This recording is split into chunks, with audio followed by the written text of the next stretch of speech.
Welcome to I dream media. So జనరల్గా శీతాకాలం, చలికాలం వచ్చేసింది. షవర్ అంటే ఏంటి? వేడి నీళ్ళ స్నానం చేస్తాము. కానీ వేడి నీళ్ళ స్నానం మంచిదేనా?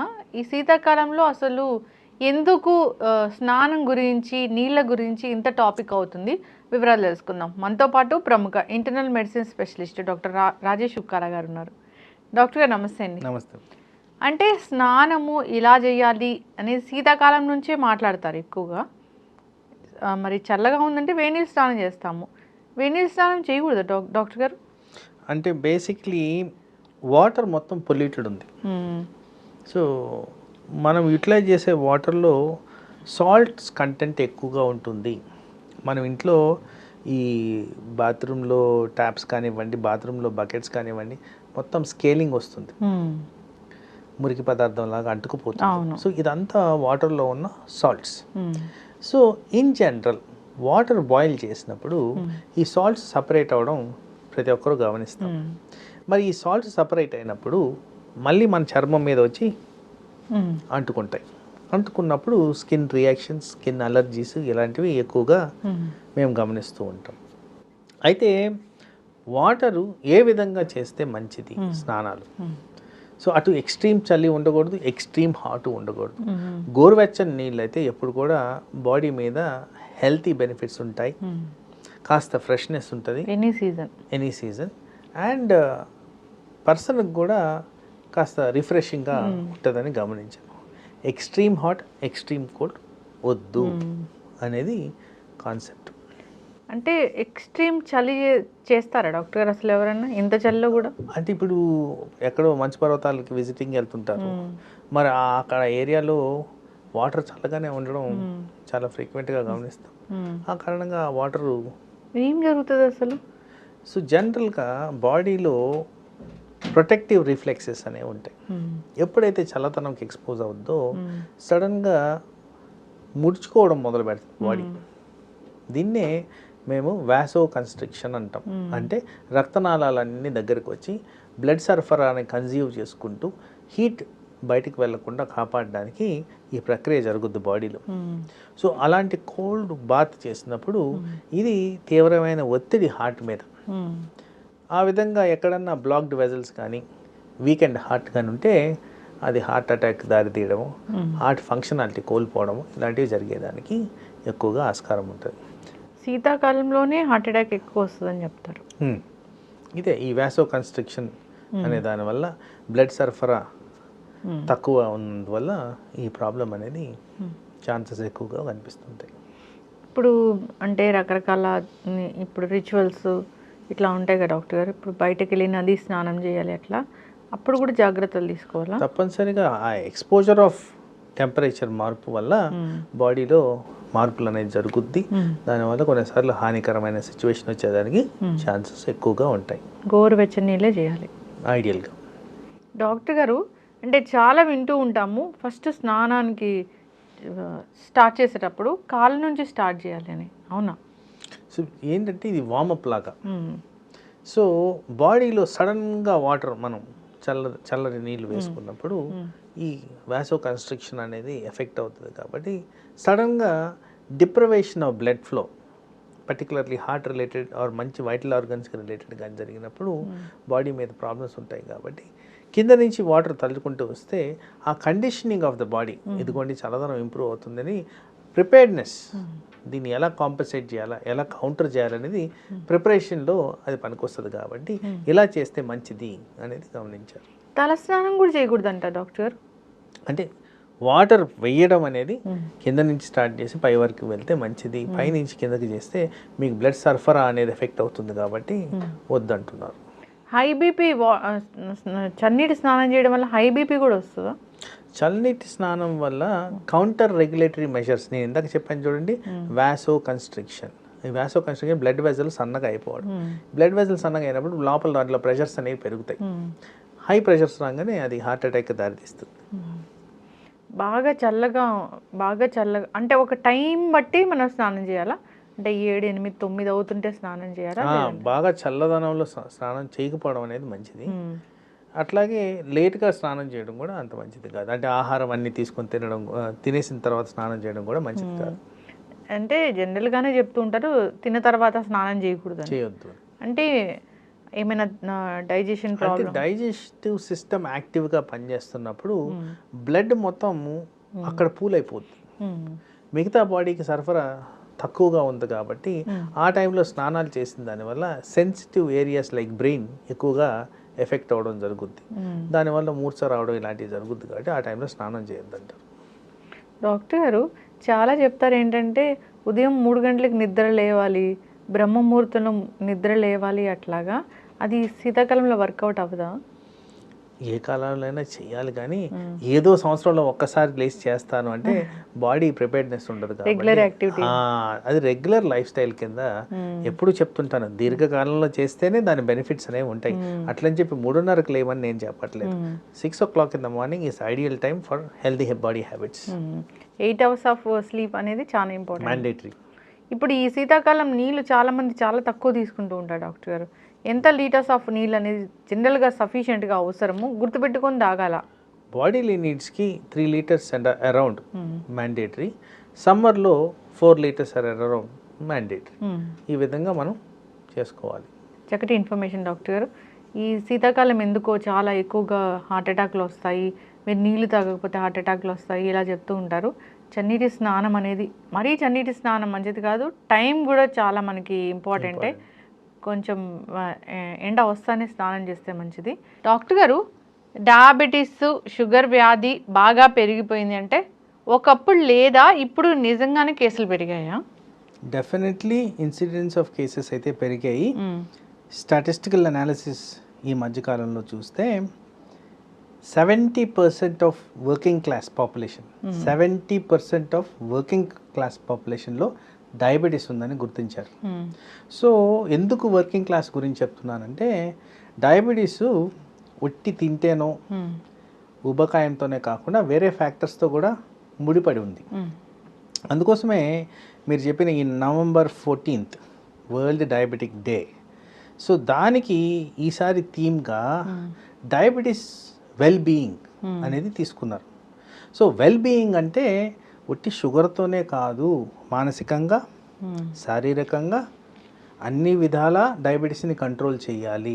ఒట్టి మందులు ఇవ్వడమే, తర్వాత డైట్ కంట్రోల్ చేయడమే కాకుండా ఈ 2 కాంపనెంట్స్ కూడా యాడ్ చేసుకొని మొత్తానికి లైఫ్ స్టైల్ మొత్తం ప్రాపర్గా చేసే విధంగా ఈసారి world diabetic day celebration and theme కూడా అలా ఎస్టాబ్లిష్ చేశారు. సో ఐడియల్గా ఇన్సిడెన్స్ అనేది పెరుగుతుంది, కానీ అదేవిధంగా ఊబకాయం కూడా పెరుగుతూ వస్తుంది.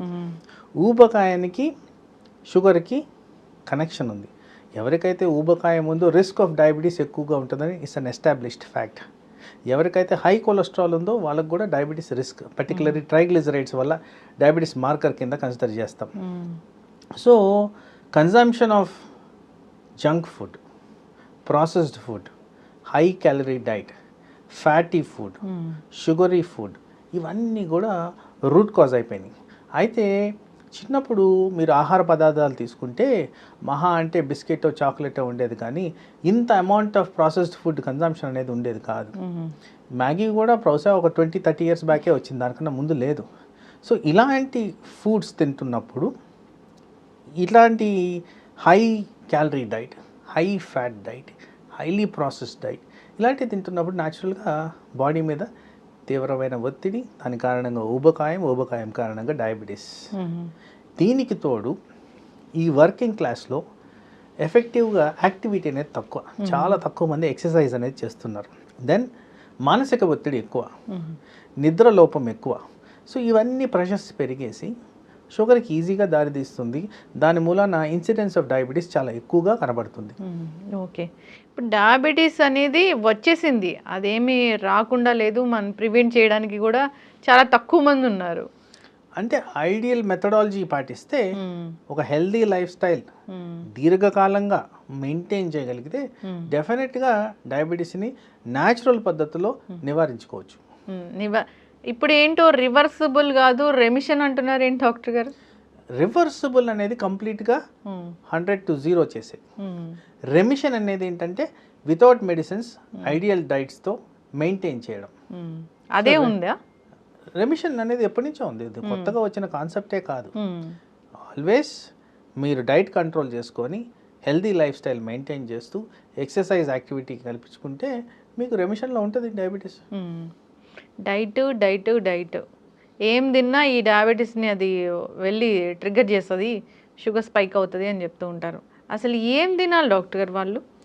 అంటే జాపనీస్లో ఒక సిద్ధాంతం ఉంది, అది ఏంటంటే ఆకలేస్తే తినండి లేకపోతే తినొద్దు అని, కడుపు నిండుగా ఉంటే తినొద్దు అని. మనం అట్లా ఉండదు, పొద్దున కడుపు నిండుగా ఉన్నా కానీ బ్రేక్ఫాస్ట్ తింటాం, మధ్యాహ్నం అదే పని చేస్తాం, రాత్రి అదే పని చేస్తాం. మరి దానికి ఒక రెస్ట్ అనేది ఇవ్వాలి కదా. ఈ మధ్యకాలంలో చాలామంది ఇంటర్మీడియట్ ఫాస్టింగ్ అని మాట్లాడుతున్నారు. మరి అది అప్లై చేసినప్పుడు మీరు 3 పూట్ల కడుపు నిండా తింటూ ఉంటే మరి ఇంటర్మీడియట్ ఫాస్టింగ్ రోల్ ఎక్కడ ఉంది? So small portions, more frequent number of times, దాంట్లో బ్యాలెన్స్ డైట్గా తీసుకుంటే మీకు డెఫినెట్గా డయాబెటిక్ ప్రివెంటేటివ్ విధంగా ఫుడ్ ఉంటుంది. మనం జనరల్గా ఏంటంటే బహుశా ప్రతి ఒక్కరు పార్టీ అటెండ్ అవ్వగానే చాలా ఎక్కువ అమౌంట్ ఆఫ్ కన్జంప్షన్, అది కూడా highly processed calorie food like biryanis, fries ఇలాంటివి ఎక్కువగా తింటున్నారు, కూల్ డ్రింక్స్ ఎక్కువగా తీసుకుంటున్నారు. ఇలాంటివన్నీ కూడా ఎక్సెస్ అమౌంట్ ఆఫ్ క్యాలరీస్ ఉంటుంది. ఫుడ్ అంటే ఇదేగా అనిపిస్తుంది డాక్టర్ గారు. అది కూడా పక్క రోజు తినం కదా అన్నట్టు తింటారు, అది పెద్ద ప్రాబ్లం అయిపోతుంది. మీరు మిల్లెట్స్ తినమంటారు, తినము, తిన్నా 1 రోజు 2 రోజులు అంతే, ఎక్కువ రోజు తినలేకపోతున్నాం డాక్టర్ గారు. ఏదైనా కానీ ఇప్పుడు మాకు నచ్చింది తింటూ షుగర్ని తగ్గించుకోవాలంటే అట్లాంటిది ఏమైనా ఉందా? Small amounts. ఇప్పుడు మీకు నచ్చిందే, సపోజ్ చాలా మందికి బిర్యానీ అంటే ఇష్టం, బట్ ఆ మోతాదులు ఎంత ఉండాలి అనేది మనం ఆలోచించాలి. ఎందుకు ఈ ప్యాకెట్ మొత్తం తినాలి? స్మాల్ అమౌంట్స్ తిన్నప్పుడు బాడీ మీద అంత హాని ఉండదు. మోతాదే మ్యాటర్ అవుతుంది ఇక్కడ. Definitely portion matters. మీరు ఎంత బర్న్ చేస్తున్నారు దాన్ని. ఇప్పుడు తినేసి పడుకుంటే ఆ క్యాలరీస్ ఎక్సెస్ అయిపోతున్నాయి, తినేసి కాస్త యాక్టివిటీ చేస్తే క్యాలరీస్ బర్న్ అయిపోతాయి. ఎస్, చక్కగా చెప్పారు డాక్టర్ గారు. అయితే ఇప్పుడు ఇది జెనెటికల్గా కూడా వస్తుంది, ఎవరికో ఉంటే మన ఫాదర్స్కి ఉంటే మనకు కూడా వస్తుంది, అట్లా ఉందా డాక్టర్ గారు కాన్సెప్ట్? ఇది వరకు ఆ కాన్సెప్ట్ ఎక్కువగా ఉండేది, కానీ ఇప్పుడు ఏంటంటే ప్రతి ఒక్కరూ ఇన్యాక్టివిటీ, అన్హెల్దీ లైఫ్ స్టైల్, ఊబకాయము, అసోసియేటెడ్ రిస్క్ ఫ్యాక్టర్స్ అన్నీ ఉంటున్నాయి కాబట్టి ఏదో ఫ్యామిలీ పరంగా వచ్చింది అనుకోవడానికి అవసరం లేదు. మనము మన జీవన శైలిలోనే ఇది కలిసిపోయి ఉంది డయాబెటీస్ రావడం అనేది. డాక్టర్ గారు టైప్ 1 టైప్ 2 చెప్తున్నారు, అయితే టైప్ 1 కూడా ట్రీట్ చేస్తారా? అంటే ట్రీట్మెంట్ అంటే ఎట్లా ఉంటుంది? అంతకన్నా పెరగకుండా ఏంటంటే పుట్టుకతో వచ్చే ప్రాబ్లం, ఇన్సులిన్ కంప్లీట్గా బాడీలో లేకపోవడం వల్లే టైప్ 1 అనేది మనకి తెలుస్తుంది. సో ఇన్సులిన్ రాకపోవడానికి కారణాలు జనరల్గా బర్త్తోనే కనెక్టెడ్ ఉంటాయి కాబట్టి ఆ కారణంగా ఇన్సులిన్ లేనందుకు ఇన్సులినే రీప్లేస్మెంట్. ఆ రీప్లేస్మెంట్ చేస్తే ఇన్సులిన్ ట్రీట్మెంట్ ఇచ్చినట్టే, షుగర్ హెల్తీగా క్లియర్ అయిపోయినట్టే. టైప్ 1 అంటే దాంట్లో షుగర్ లెవెల్స్ ఇంత ఉండాలి, ఇట్లా ఉండాలి, అది కూడా క్యాలిక్యులేట్ చేస్తారా? ప్రతి డయాబెటీస్లో అదే, ఏ కాన్సెప్ట్ అయితే ఫాస్టింగ్ షుగర్స్ ఎంత ఉండాలి, పోస్ట్ లంచ్ ఎంత ఉండాలి, డయాబెటిక్ HbA1c ఇంత ఉండాలి, ఇదంతా కూడా ఒకటే కాన్సెప్ట్ డయాబెటీస్ మేనేజ్మెంట్లో. బట్ డయాగ్నోసిస్ అండ్ ట్రీట్మెంట్లో దీనికి కంప్లీట్గా ఇన్సులిన్తోనే ట్రీట్మెంట్ ఉంటుంది, అది టైప్ 1. టైప్ 2లో కొంత health related conditions, diet conditions plus medicines. ఇప్పుడు టైప్ 1 వాళ్ళకి ఇన్సులిన్ ఇస్తారు, ఇన్సులిన్ ఇచ్చినప్పుడు అది షుగర్ ఎంత ఉండాలో అంత లెవెల్స్లోనే ఉంటుందా? పర్సన్ అవసరం బట్టి ఆ ఇన్సులిన్ అనేది డిసైడ్ అవుద్ది బాడీ వెయిట్ ప్రకారం. ఓకే, మందుల్లాగా డోసేజ్. అయితే ఎక్కువ శాతం అన్ఫార్చునేట్గా ఈ టైప్ 1 అనేది చిన్న పిల్లల్లోనే ఎక్కువ కనిపిస్తుంది, 20 సంవత్సరాలు లోబడిన వాళ్ళలో ఎక్కువగా కనిపిస్తుంది. జనరల్గా పిల్లలు మనకు తెలియకుండా కూడా చాక్లెట్లు తినడం, అది తినడం జరుగుద్ది కాబట్టి వీళ్ళకి షుగర్ ఫ్లక్చువేషన్స్ చాలా ఎక్కువగా అధికంగా ఉంటాయి కాబట్టి ఆ ఇన్సులిన్ డోసెస్ మారుతూ ఉంటాయి. టైప్ 2 వాళ్ళలో టైప్ 2 డయాబెటీస్ వచ్చిందంటే అది షుగర్ లెవెల్స్ కంట్రోల్ చేయకపోతే ప్రతి ఆర్గాన్ని అది డ్యామేజ్ చేస్తుంది ఇలా చెప్తూ ఉంటారు. అంటే కిడ్నీల మీద ఎక్కువ ప్రభావం చూపిస్తుంది, కాళ్ళ మీద ఎక్కువ ప్రభావం చూపిస్తుంది.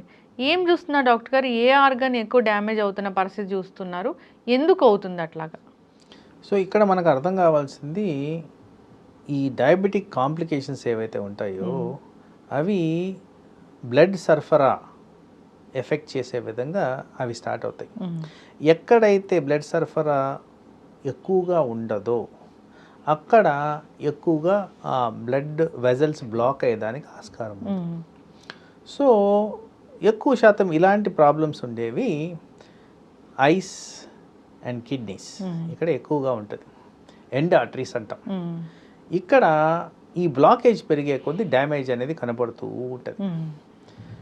సహజంగా ప్రతి కణంలో షుగర్కి సంబంధించిన అబ్నార్మల్ డిపాజిట్స్, సార్బిటాల్ అంటాం, అవి డిపాజిట్ అవుతూ ఉంటుంది. అవి ఎక్కువ శాతంలో ఎక్కడైతే ఈ నారోడ్ బ్లడ్ వెజల్స్ ఉంటాయో, ఎక్కడైతే బ్లడ్ వెజల్స్ సరఫరా తక్కువగా ఉంటుందో అక్కడ ఈజీగా డ్యామేజ్ అనేది సృష్టిస్తుంది. జనరల్గా చెప్పేది ఏంటంటే ఒక్కసారి డయాబెటీస్ స్టార్ట్ అయిందంటే ఈ డ్యామేజ్ కూడా స్టార్ట్ అవుతూనే ఉంటుంది సైమల్టేనియస్గా. అంటే 7 దాటకపోయినా, ఏది దాటకపోయినా డ్యామేజ్ అనేది స్టార్ట్ అయ్యి ఉంటుంది. సో ఇది మరీ తీవ్ర రూపంలో దాల్చడానికి మనమే కారణం. అంటే ఆ పర్సన్ కానీ సరిగ్గా మెయింటైన్ చేయకుండా షుగర్ని, ఈ హెల్దీ లైఫ్ స్టైల్ అవలంబించకుండా, ఏవి పాటించకుండా మెయింటైన్ చేస్తే అవి త్వరగా ఫెయిల్యూర్లోకి వెళ్ళిపోతాయి. ఎవరైతే హెల్దీగా ఉంటారో వాళ్ళల్లో కాస్త లేట్గా ఇట్లాంటివి ప్రజెంట్ అయ్యేదానికి ఆస్కారం ఉంది. సో అందుకోసం మేము ఎప్పుడు చెప్తాము, ప్రీ డయాబెటిక్ స్టేట్లోనే మీరు రియలైజ్ కాండిది, సీరియస్గా తీసుకోండి, అక్కడే మీరు నివారణ చర్యలు మొదలు పెట్టండి. అండ్ అవి కంటిన్యూ చేస్తే మీకు డయాబెటీస్లో వాడాల్సిన మెడిసిన్ పోస్ట్పోన్ చేయొచ్చు by at least 5 to 6 years. So 5 to 6 years మనము లైఫ్లో డయాబెటిక్ ఫ్రీ ఎక్స్టెండ్ చేస్తే కాంప్లికేషన్స్ కూడా తగ్గుతాయి. So idea of managing diabetes ఏదో ఫాస్టింగ్ షుగర్ ఇది అచీవ్ చేయాలి, పోస్ట్ లంచ్ షుగర్ ఈ లెవెల్కి తీసుకురావాలి అని కాదు. ఆర్గన్ డ్యామేజ్ నివారించాలి, ఏ ఆర్గన్ ఎఫెక్ట్ అవ్వకుండా ఎన్ని రోజులు కాపాడగలుగుతాము అనేది స్ట్రాటజీ. ఎక్కువ శాతము ఈ డయాబెటిక్ పాపులేషన్లో ఎఫెక్ట్ అయ్యే ఆర్గన్స్ ఈ మధ్యకాలంలో లైమ్ లైట్లోకి వచ్చింది హార్ట్ అటాక్స్కి ఎక్కువ గురి అవుతున్నారు diabetic patients. Heart affected areas ఎక్కువగా ఉంటున్నాయి. అలాగే ఐస్ అండ్ కిడ్నీస్. అంటే మిగతా ఎఫెక్ట్ కావట్లేదని కాదు, వీటి వల్ల ఏమవుతుందంటే మేజర్ లైఫ్ చేంజెస్ అనేవి వస్తున్నాయి. ఒక హార్ట్ అటాక్ రాగానే ఒక పర్సన్కి చాలా కాన్ఫిడెన్స్ లెవెల్స్ తగ్గిపోతాయి. అలాగే డయాలసిస్ చేసుకోవాలంటే చాలా బాధాకరమైన విషయం. రెగ్యులర్గా కంటి చూపు మందగించి కంటి చూపు సరిగ్గా పనిచేయకపోతే అది మేజర్ ఇష్యూ. సో అట్లా ఇట్లాంటి ఇంపార్టెంట్ అవయాల మీద కాంప్లికేషన్స్కి దారితీస్తుంది. కాబట్టి వీటిని ప్రొటెక్ట్ చేసుకోవడం అనేది మనము first day of diagnosing diabetes నుంచి మనం వీటి గురించి ఆలోచించాలి. అదేదో 5 రోజులకి షుగర్ మెయింటైన్ చేశాను చాలు అనేది కాకుండా ఓవరాల్ నా లైఫ్లో ఈ అవయాలు ఎఫెక్ట్ అవ్వకుండా నేనేం చెయ్యాలి అనేది ఆ సైడ్ నుంచి మనం ఆలోచించాల్సిన అవసరం అయితే ఉంది. చక్కగా చెప్పాడు డాక్టర్ గారు. ఇప్పుడు HbA1c అంటే ప్రీ డయాబెటిక్ కండిషన్కి HbA1c ఎంత ఉంటుంది డాక్టర్ గారు? సో ప్రీ డయాబెటిక్ రేంజ్ అనేది HbA1c 5.7 నుంచి 6.5 మధ్యన ఉంటుంది. Okay. 6.5 above is diabetes, 5.7 below is normal. ఈ రెండుటి మధ్యన ఉండేది ప్రీ డయాబెటిక్ స్టేట్. అంటే HbA1c 5 నుంచే స్టార్ట్ అవుతుంది అసలు? 5 అండ్ బిలో 5.3 అవన్నీ కూడా అవన్నీ నార్మల్ కింద కేటగిరైజ్ చేస్తాం. 5.7 వచ్చేసింది అనుకోండి, then it is pre diabetic. Pre diabetic patient వచ్చాడు డాక్టర్ గారు మీ దగ్గరికి, మందులా లైఫ్ స్టైలా? సో అగైన్ చాలా ఇంపార్టెంట్ క్వశ్చన్ ఇది. సో ప్రీ డయాబెటిక్ స్టేట్లో కూడా అవయాలు ఎఫెక్ట్ అయ్యి ప్రజెంట్ అవ్వడం గమనించాం. అంటే నర్వస్ సిస్టమ్ ఎఫెక్ట్ అవ్వడం గమనించాం. కొంతమందికి షోల్డర్ పెయిన్ వస్తుంది, ఫ్రోజన్ షోల్డర్ అంటాం, అది ప్రీ డయాబెటిక్ స్టేట్లో మేము గమనించాం. ఇవన్నీ డయాబెటిక్ ఫ్రీక్వెంటింగ్ కాంప్లికేషన్స్. ఇలాంటి బలహీనత కనిపిస్తున్నప్పుడు అంటే ఇక్కడ మనం అర్థం చేసుకోవాల్సింది ఏంటంటే no two individuals are similar. అవును. సో బాడీ ఒక్కొక్క విధంగా ఒక్కొక్కరికి పనిచేస్తుంది కాబట్టి వీళ్ళకి ఆ ప్రెజెంటేషన్ స్టార్ట్ అయిపోయింది కాబట్టి అది డయాబెటిక్ రిలేటెడ్ కాంప్లికేషన్ కాబట్టి దెన్ అగ్రెసివ్ అప్రోచ్ అనేది ఉంటుంది. సపోజ్ ఏమీ లేదు, యాక్సిడెంటల్గా ఇలా కనిపించింది, వీళ్ళల్లో జనరల్గా మేము డైట్, ఎక్సర్సైజ్, దినచర్యలు ప్రాపర్గా అంటే లైఫ్ స్టైల్ అనేది ప్రాపర్గా మెయింటైన్ చేయండి, ఇవన్నీ చేస్తూ మీ షుగర్ లెవెల్స్ చెక్ చేసుకుంటూ అది అధిగమించకుండా అంటే 6.5 అబవ్ పోకుండా కాపాడుకోవడం. అది you can extend with practicality 6 to 7 years మనం 6.5 బిలో మెయింటైన్ చేయడం. చక్కగా చెప్పారు డాక్టర్ గారు. డాక్టర్ గారు, ఇప్పుడు టెస్టులకి వెళ్ళేటప్పుడు చాలామంది అంటే ఫాస్టింగ్, పోస్ట్ బ్యాండ్రెల్ ఇలా ఉంటాయి కదా, అప్పుడు తినకుండా 2 రోజులు తినకుండా నార్మల్గా డైట్ మెయింటైన్ చేస్తూ వెళ్ళి టెస్టులు ఇస్తారు. అంటే మీరు చూసేది HbA1cయా లేకపోతే ఇదా? జనరల్గా నేనేం చెప్తాను అంటే మంత్లీ ఒక్కసారన్నా షుగర్ మానిటర్ చేసుకోండి. అది మీరు చెప్పినట్టే జరుగుద్ది. ఎందుకంటే ఏమీ తినకుండా ప్రాపర్గా భయంతో చేసుకుంటారు, తర్వాత తినేస్తారు, దాని ముందు తింటారు. ఒక్కసారైనా 3 months కానీ 6 months కానీ ఒక్కసారైనా HbA1c చేయించండి. దాంట్లో మీ నిజాలు బయట వస్తాయి, ఎంతవరకు ఇది కవర్ అవుతుంది అని. దాని క్రమంలో మేము ఎలా అడ్జస్ట్ చేయాలో అడ్జస్ట్ చేస్తాం. అయితే దీనికి భిన్నంగా ఈ మధ్యకాలంలో వచ్చిన రీసెంట్ అడ్వాన్సెస్లో కంటిన్యూస్ గ్లూకోజ్ మానిటరింగ్ అనేది వచ్చింది. ఇదేం చేస్తున్నారు, 14 రోజుల వరకు ఒక యూనిట్ మనం పెట్టుకుంటే ఈ మానిటరింగ్ పర్పస్కి 14 రోజుల వరకు మనం మానిటర్ చేయగలుగుతాం. 14 రోజులు నోరు కుట్టేసుకొని ఎవరు ఉంటారు కదా, ఏదో ఒకటి తింటారు. సో దాంట్లో తెలిసిపోతూ ఉంటుంది ఎక్కడెక్కడ ఈ షుగర్ స్పైక్ అవుతుంది అనేది. సో ఇవన్నీ క్యుములేటివ్గా తీసుకొని ఒక రెఫరెన్స్గా మేము కన్సిడర్ చేయడం జరుగుతుంది. ఒక్క పాయింట్ ఆఫ్ 1 day అనాలిసిస్ ఎప్పుడు కూడా కన్సిడర్ చేయం. ఇప్పుడు షుగర్ టెస్టులు అంటే ఫాస్టింగ్ 8 గంటలు ఖచ్చితంగా ఉండాలి డాక్టర్ గారు? ఐడియల్గా 8 hours and above. 8 hours and above ఉంటేనే అది కరెక్ట్. ఇప్పుడు షుగర్ టెస్ట్కి వెళ్ళినప్పుడు అంటే మీరు రాస్తారు ట్యాబ్లెట్స్, ఆల్రెడీ ట్యాబ్లెట్స్ వాడుతూ ఉన్నారు, ట్యాబ్లెట్ వేసుకోవాలి కదా? ఫాస్టింగ్ శాంపుల్కి ట్యాబ్లెట్ వేసుకోవాల్సిన అవసరం లేదు. పోస్ట్ లంచ్ శాంపుల్కి ట్యాబ్లెట్ వేసుకోవాలి. ఓకే. తిన్న తర్వాత ఎంత టైంలో వెళ్ళాలి? ఆఫ్టర్ 2 hours ఆ టెస్ట్ అయ్యేటట్టు మీరు ప్లాన్ చేసుకోవాలి. తిన్న 2 hours ఐడియల్గా లంచ్ టైం తీసుకుంటే మంచిది. ఎందుకంటే ఈటింగ్ అనేది ఎక్కువగా ఉంటుంది కాబట్టి ఆ టైంలో ఫుడ్ కంటెంట్ ఎక్కువ ఉంటుంది కాబట్టి. లంచ్ తర్వాత బ్రేక్ఫాస్ట్ కొంతమందికి ఇడ్లీ నచ్చొచ్చు, కొంతమంది పూరి తినొచ్చు, కొంతమంది దోశ తినొచ్చు, వేరియబిలిటీ ఎక్కువ ఉంటుంది.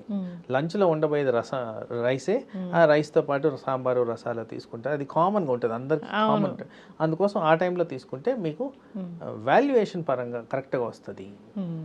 ఎస్, చక్కగా చెప్పారు డాక్టర్. డయాబెటిక్స్ అసలు ఫుడ్ అనేది వాళ్ళకి ఒక మేజర్ ప్రాబ్లం అయిపోతుంది. ఎప్పుడైనా షుగర్ క్రేవింగ్స్ ఉండవా డాక్టర్ గారు? కొంచెం తింటే కూడా అది మ్యాటర్ అవుతుందా?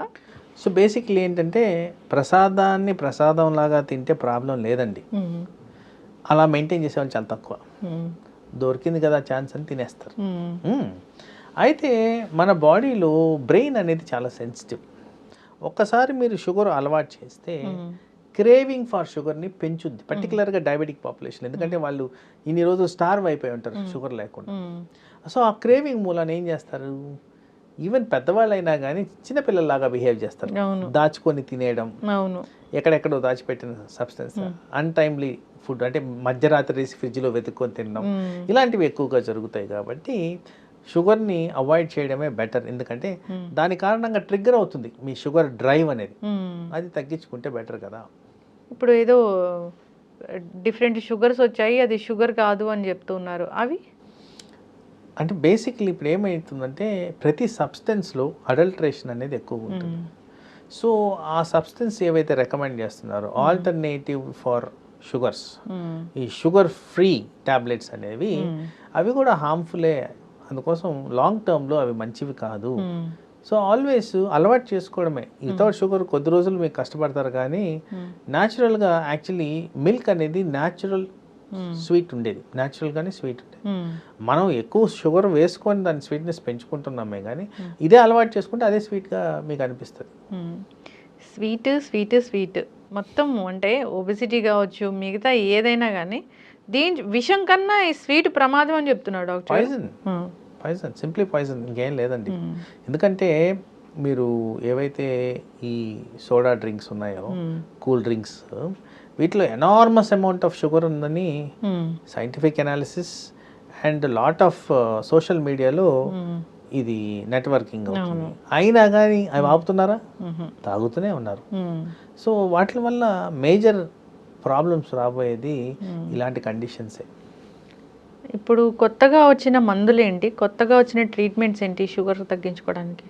సో బేసిక్లీ ఏంటంటే ఇప్పటి వరకు టాబ్లెట్ ఫామ్స్లో చాలా ఎక్కువగా వాడుతున్నాము.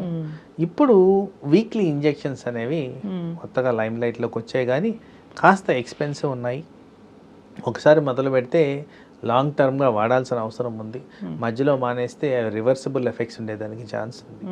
సో ఈ మధ్యకాలంలో వచ్చిన ఇంజెక్షన్స్లో ట్రెజిపెరిటైడ్ అంటాం, అది కాస్త లైమ్ లైట్లోకి ఎందుకు వచ్చిందంటే వెయిట్ రిడక్షన్లో బాగా పనికి వస్తుంది. సో అందుకోసం ఆ ట్యాబ్లెట్స్ని, ఆ ఇంజెక్షన్స్ని బాగా అవేర్నెస్ అడుగుతున్నారు. కానీ ఎక్స్పెన్సివ్ మూలాన, అఫోర్డబిలిటీ మూలాన అంత ఎక్కువగా వాడలేకపోతున్నాం. మెడిసిన్స్ అంటే కొత్తగా వచ్చినాయి, మెడిసిన్స్ కూడా కొన్ని కొత్తగా వచ్చినాయి, కానీ అవి ఆల్మోస్ట్ ఇప్పటికి 3-4 ఇయర్స్ నుంచి వాడుతున్నాం కాబట్టి అవి ఆల్మోస్ట్ అందరూ కూడా వాడడం మొదలు పెడుతుంది. ఈ మధ్యకాలం లైమ్ లైట్లోకి వచ్చింది ఈ ఇంజెక్షన్స్. మెట్ఫార్మిన్ వల్ల చాలా అంటే వాళ్ళకి డయేరియా ఇష్యూస్ వస్తున్నాయని కంప్లైంట్ చేస్తూ ఉంటారు డాక్టర్ గారు. మీ వీడియోస్లో నేను చాలా కామెంట్స్ చూశాను. అంత ఎఫెక్ట్ చేస్తుందా అది? అంటే మీకు ఈ టాపిక్ని ఒకసారి పక్కన పెట్టేద్దాం. పక్కన పెట్టేసి మనకి సమాజంలో హెల్త్ ప్రాబ్లమ్స్లో ఎక్కువగా హైలైట్ అయ్యే ప్రాబ్లం గ్యాస్ట్రిక్ ప్రాబ్లం. ప్రతి ఒక్కరికి గ్యాస్ట్రిక్ ప్రాబ్లం అనేది ఎప్పుడో ఒకసారి ఉంటుంది. రెండో ప్రాబ్లం మలబద్ధకం. వీటికి కారణం ఏంటని మనం అనలిటికల్గా చూస్తే సింప్లీ మనం తినే ఆహార పదార్థాలు, అడల్టరేటెడ్ సబ్స్టెన్సెస్. ఏ విధంగా అంటే స్మోకింగ్, ఆల్కహాల్, బిర్యానీ, ఎవ్రీథింగ్, ప్రతిదీ అడల్టరేటెడ్. ఇందాక మాట్లాడిన కూల్ డ్రింక్స్ కూడా. సో మనకి ప్రీ ఎగ్జిస్టింగ్గానే స్టమక్ కండిషన్స్ బాగా లేనప్పుడు ఎటువంటి మెడిసిన్ వేసినా కానీ దాంట్లో ఇంకొద్దిగా పెంచుద్దే కానీ తెంచదు. సో ఈ మెట్ఫార్మిన్కి ఎందుకు ఇలా వచ్చింది అంటే ఆల్మోస్ట్ 90% పీపుల్ మెట్ఫార్మిన్ ట్యాబ్లెట్ మీద ఉంటారు డయాబెటిక్ ట్రీట్మెంట్లో, ఎవరైతే డయాబెటీస్ ఉందో. మరి రోజు అదే విధంగా ట్యాబ్లెట్ వేస్తుంటే స్టమక్ ఇరిటేషన్ పెరుగుద్దా తరుగుద్దా? రోజు కూల్ డ్రింకులు తాగం కదా. సో ఈ మెట్ఫార్మిన్ని అలా బ్యాడ్ నేమ్ తెచ్చుకుంది, కానీ ఇట్స్ ఎ వండర్ డ్రగ్, చాలా ఇంపార్టెంట్ డ్రగ్, చాలా చీప్ డ్రగ్, చాలా విధాల బెనిఫిషియల్ ఎఫెక్ట్స్ మన బాడీకి ఇస్తుంది. సో మెట్ఫార్మిన్ని బ్లేమ్ చేస్తున్నారే కానీ వాళ్ళు చేసే డైలీ హ్యాబిట్స్ని, డైలీ డైట్స్ని అవి పట్టించుకోవట్లేదు. ఇప్పుడు హైలీ కాన్సన్ట్రేటెడ్ ఎనర్జీ డ్రింక్స్ ఉన్నాయండి. మరి ఈ ఎనర్జీ డ్రింక్స్ లోపల high concentrations of caffeine gastric ట్రబుల్కి దారితీస్తుంది. తర్వాత చాలా మటుకు మీడియాలో తెలుస్తున్నది, సోషల్ మీడియాలో ఈ కూల్ డ్రింక్ని టాయిలెట్ క్లీన్ చేయడానికి వాడమంటున్నారు, బాగా శుభ్రం అయిపోతాయని. మరి అది కడుపులోకి పోసి మరి లోపల కూడా శుభ్రం చేస్తున్నాం కదా. సో ఆ కారణంగా కూడా మనకి గ్యాస్ ట్రబుల్ వస్తుంది కదా. సో ఐ డోంట్ థింక్ మెట్ఫార్మిన్కి అంత బ్యాడ్ రెప్యుటేషన్ ఇవ్వాలండి. Metformin is a very good drug. It helps lot of diabetic population. మిగతా అలవాట్లు కంట్రోల్ చేసుకుంటే, ఇది వేసుకుంటే మీకు ఐబిఎస్ ఇలాంటి ఇష్యూస్ రావు అని అంటే అంటే ఇప్పుడు జాగ్రత్తలు అంటే ఏముంటాయి డాక్టర్ గారు? ఆ ట్యాబ్లెట్ వేసుకున్నారు, వాళ్ళకి డయేరియా ఇష్యూస్ రాకూడదు అంటే 1-2 జాగ్రత్తలు చెప్పండి. సో జనరల్గా ఏంటంటే ఈ స్టమక్ సెన్సిటివిటీని తగ్గించాలి. సో ఇప్పుడు ఒక రోజులో మార్నింగ్ టు ఈవినింగ్ మనం తినే ఆహార పదార్థాలు కానీ, కాఫీలు, టీలు కానీ, వీటిలో చాలా మటుకు గ్యాస్ట్రిక్ ఇరిటెంట్స్ ఉంటాయి. చాలా మటుకు. పర్టికులర్గా చెప్పాలి అంటే తలనొప్పి అనగానే వెంటనే ఆ కౌంటర్ దగ్గరికి వెళ్ళిపోయి ఒక ట్యాబ్లెట్ కొనుక్కొని వేసుకుంటారు. అది నాకు అవసరమా, నేను చేసుకోవచ్చా, వాడకూడదా, ఇవన్నీ ఆలోచించరు. మరి ఇట్లాంటివన్నీ లోపల ట్రిగ్గర్ చేస్తూనే ఉంటాయి కాన్స్టెంట్గా. ఈ మధ్యకాలంలో ఫ్యాటీ లివర్ అనేది ఎక్కువ ఉంది, ఎందుకంటే ఊబకాయం ద్వారా అది ఎక్కువగా కనబడుతుంది. ఫ్యాటీ లివర్ మూలన అజీర్ణం అనేది ఎక్కువగా ఉంటుంది. మరి ఇలాంటి ప్రీ కండిషన్స్ని మనం కానీ నివారించుకుంటే మెట్ఫార్మిన్ ద్వారా వచ్చే సైడ్ ఎఫెక్ట్స్ ఈజీగానే మనం నివారించుకోవచ్చు. తర్వాత స్టమక్ ఇరిటేషన్ తగ్గించే విధానాల్లో ఈ masala, spicy, oily, chilli, processed, baked ఇలాంటి ఫుడ్స్ అన్నీ అవాయిడ్ చేయడం మంచిది. తర్వాత ఏవైతే స్టోర్డ్ ఉంటాయో, అంటే ఇది 3 నెలల వరకు పెట్టుకోవచ్చు, నిల్వ ఉంచవచ్చు అనే వాటిల్లో పర్టికులర్గా చిన్న క్వశ్చన్ మిమ్మల్ని అడుగుతా. బిస్కెట్ గురించి మీ ఒపీనియన్ ఏంటి? మనం నార్మల్గా తినే బిస్కెట్ ఇది మైదా ఉంటుంది, చాలా ఆయిల్ ఉంటుంది, చాలా షుగర్ ఉంటుంది. సో మీరు ఇలా చెప్పగలుగుతా సైంటిఫిక్ అనాలిసిస్ దాని మీద చేసుకుంటే 17 విధాలుగా అనర్థాలు బాడీ మీద చూపిస్తుందంట ఇది biscuit. Then high concentrations of salt and sugar, 2 హాని మనకి. మరి ఇవి చాలా రెగ్యులర్గా టీతో ముంచుకొని తింటారు మన వాళ్ళు. సో ఇవన్నీ కూడా ఇరిటేట్ చేస్తున్నాయి కదా. వై మెట్ఫార్మిన్ ఒకటే మనకు కనిపిస్తుంది, మిగతా ఎందుకు కనపట్లేదు? మనం తాగే టీ ఎన్నో 4-5 కప్పులు తాగేస్తూ ఉంటారు, మరి దానివల్ల స్టమక్లో ఇరిటేషన్ వస్తుంది, కాఫీతో ఇరిటేషన్ వస్తుంది, స్మోక్తో వస్తుంది, ఆల్కహాల్తో వస్తుంది.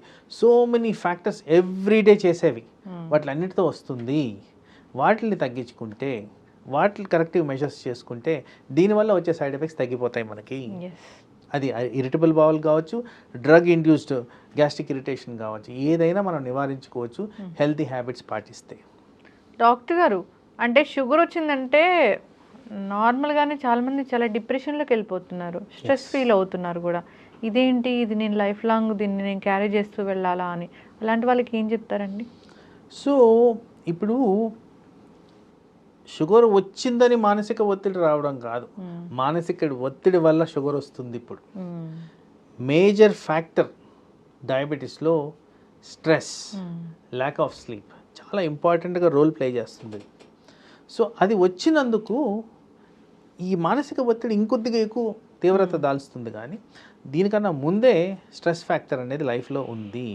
సో ఈ డయాబెటీస్లో రిస్క్ ఫ్యాక్టర్స్ కింద మనం తీసుకుంటే ఊబకాయం కాకుండా స్లీప్ డిస్టర్బెన్సు, మానసిక ఒత్తిడి, ఇన్యాక్టివిటీ, ఇవన్నీ కూడా డయాబెటీస్కి దారితీస్తాయని రుజువులు ఉన్నాయి.